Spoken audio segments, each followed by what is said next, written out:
I am a 36 years old female, and I have always been into jewelry. I used to own a variety of jewelry sets, but due to unfortunate circumstances, most of them had to go so I could afford rent after I lost my job. My husband never got lucky to land a job since 2013. Thankfully now I have a stable job that gets us by from month to month. I also kept one set of jewelry which is the most valuable whether momentarily and / or sentimentally, since it's part of family heirloom. The set includes a pair of earrings, a bracelet and a necklace. All gold material, and again they are worth decent amount of money. My brother-in-law has been with then-girlfriend for 10 years and they recently got married. It was a huge deal for the family. My husband wanted to get them a decent wedding gift and tried borrowing money from friends and neighbors but got turned down. He kept stressing out about it for weeks, and just the other day, the wedding was days prior and the groom and bride are off to their honeymoon, I discovered that my jewelry set was gone. I freaked after my husband nonchalantly said he gifted it to his brother's wife as a wedding gift. I was fuming. I asked how could he, and he replied that he had no money and nothing of value to give the newlyweds, and besides that set has been sitting in the closet since July 2019 and I never wore any piece of it, so he figured I'd forgotten about it, but he said he'll figure a way to pay me or get me a similar one once he starts working, but I very loudly told him absolutely not and gave him 3 days. Just 3 days to return the set or I'll stop paying for everything in the apartment. He looked puzzled like he couldn't believe I was serious. He said he doesn't want to cause an issue, but I said it's already there, and if he doesn't want issues all he has to do is contact his brother or his wife and retrieve the set or go get it himself. He tried to twist the argument and offer the same solutions as mentioned above, but I refused. I said I just want my set back and he has 3 days only. He kept talking about how tasteless and disrespectful it'd be for him to retrieve a wedding gift, and said this will damage his relationship with his brother and family, and also how impossible it was to retrieve the set in 3 days, when the couple are on their honeymoon in another country.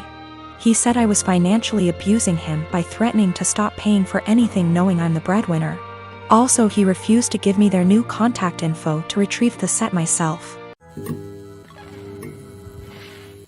I met this guy about 18 months ago, and we've been together since. He knows about my employment history, and he said that he has no issue with it.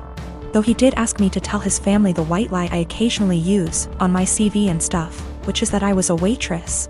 A month ago we found out that I'm 2 months pregnant. He says this is great news, and we should move in together. I assumed he'd be moving into my place because he rents his far smaller 1-bedroom flat while I own mine. And I have room for a baby's room while he doesn't. Also, I really don't want to leave my flat. It's my flat, I love it, I could see myself living here for the rest of my life. And I don't want to lose the security of owning a flat and have to go back to paying rent or a mortgage each month. However, he then said that he didn't want to move into my place, and said I should sell it and we buy a place together. I said that I like my place, it means a lot to me that I was able to buy it. And it represents years of working my arse off scrimping and saving.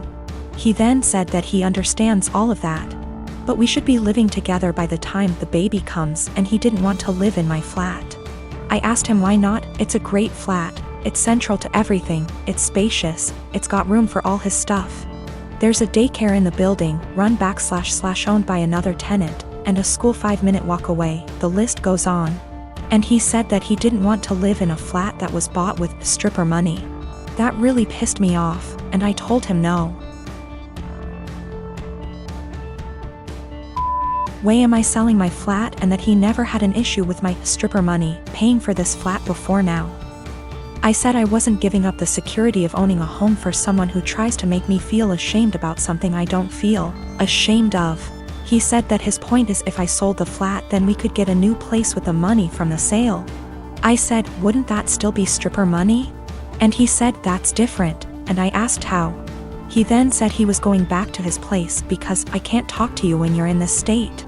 He's gone back to his flat now, and he's texted me saying I'm overreacting / irrational, and I need to think of this realistically, rather than emotionally. He says he wouldn't feel right raising a child in my flat knowing how I purchased it, and selling back / moving is the best idea of all of us, not to mention the fact he isn't on the deed because it's my place and it would never feel like our place because of this. I feel I might be the arse because I get why he might feel like it's just my place and I feel I'm being too rigid, in a time we need to work together.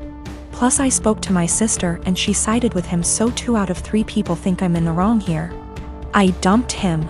There was a whole conversation, and during the conversation he said he didn't want to be a parent if I wasn't willing to do everything he wanted, including sharing a house / deed, plus staying together.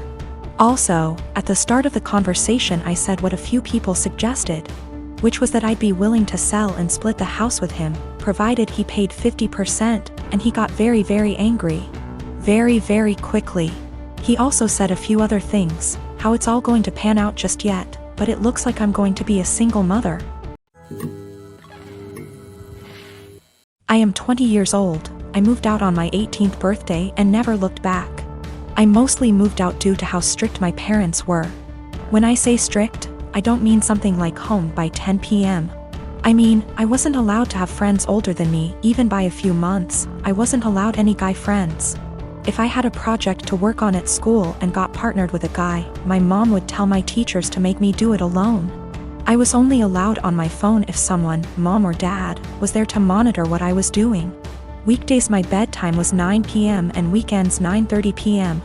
I could only have sleepovers if it was at my house, and all of my friends have to be questioned to make sure they were clean, meaning they didn't have boyfriends, no tattoos, went to church, you get it. So you can imagine, I had literally 1 or 2 friends. By 18, I didn't have any plans, I just packed my stuff and left. My parents weren't happy and tried for months to get me to come home, but I didn't plan on it. Anyways, I landed a damn good job and was able to get my first apartment shortly after. My friend is over at my house almost every day with her boyfriend and we just hang out. I didn't cut out all contact with my parents, but I limit it to only special occasions. My mom wanted to have a Zoom family call, whatever it's called, and asked me to join. I figured what the hell, I'll join and say hi. As I'm talking to my little cousin, in the background you could see my friend's boyfriend come into the living room area. Everyone's face kind of froze and I didn't think much of it. My mom asked who it was and I told her, and she immediately gets annoyed. She started asking why he was leaving my bedroom, which he didn't. The bathroom is the same way towards the bedroom, so I could see why it would look like he left from my room. She and my dad proceeds to ask me why I have guys at my home, why is he 21 hanging around me? I just turned 20, but yeah, it was like I was 15 again.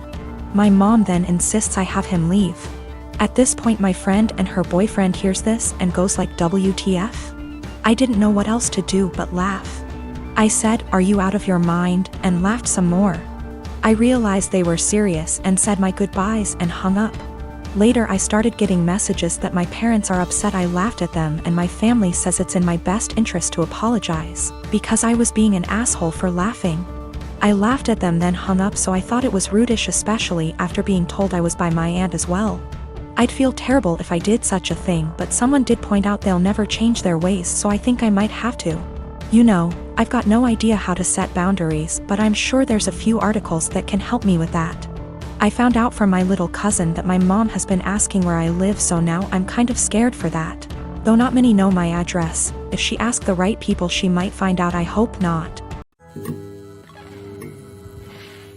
I had a 1967 Impala 4-door that I bought in February 2019.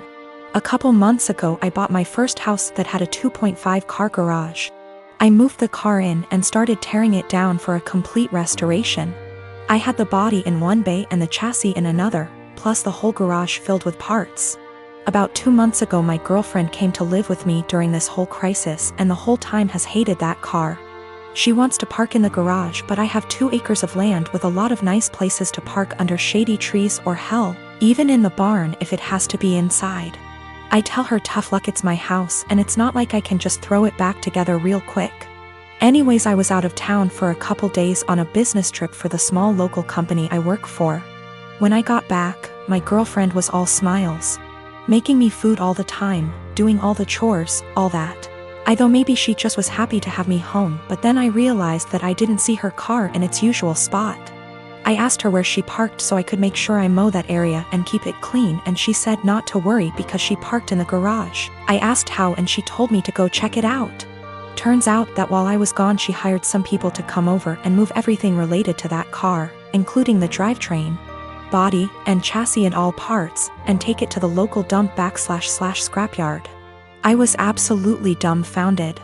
I had spent over $11,000 on that car, including new parts, services, and the car itself. I told her that I was going to be taking her to court for that, and she brushed me off like I was being dramatic. I told her that it's done between us and to pack her things and leave. I admit I was really angry, but I did end up getting a lawyer.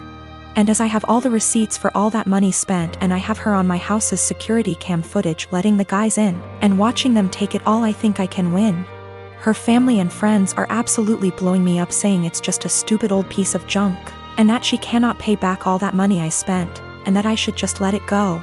But I have been putting all my time, effort, and money into that car for 1.5 years now, and god damn it if I am not going to get justice for what she did. I got a call from her mom about 20 minutes ago, and she told me that I was ruining her daughter's life over a stupid car. I told her she ruined her own life. I've been gathering documentation and stuff, and I'm about to head down to the police station and file a report, as suggested by Lots here. Went to the police station last night, was told to come back in the morning. Just got back and filed an official report against her for grand larceny and grand theft auto. I showed them all the receipts I had for the car and the footage of her letting the guys come and take it, as well as the title for the vehicle in my name. They said they will be in contact with all 3 parties, me, XGF, and junkyard guys, soon, and they will hopefully be able to recover some or all of the car. Just have to wait now. The junkyard guys apparently were in the middle of hiding it when the police came to ask them questions. It was on a forklift, and they were gonna put it on top of a pile of cars that was hidden behind more piles of cars. They said it was theirs and they had the title, but obviously didn't have the title for it, and since they matched the VIN on the chassis and body to the VIN on my title, it was obviously mine. I know at least one person there has been arrested. I think he was in the camera footage I talked about earlier, but if it was the boss or whomever, or even his specific charge. They also told me they would be looking into this specific junkyard for any other vehicles reported stolen. They said they haven't been able to get in contact with my ex just yet, but they're working on it. I'm just so glad they found my car.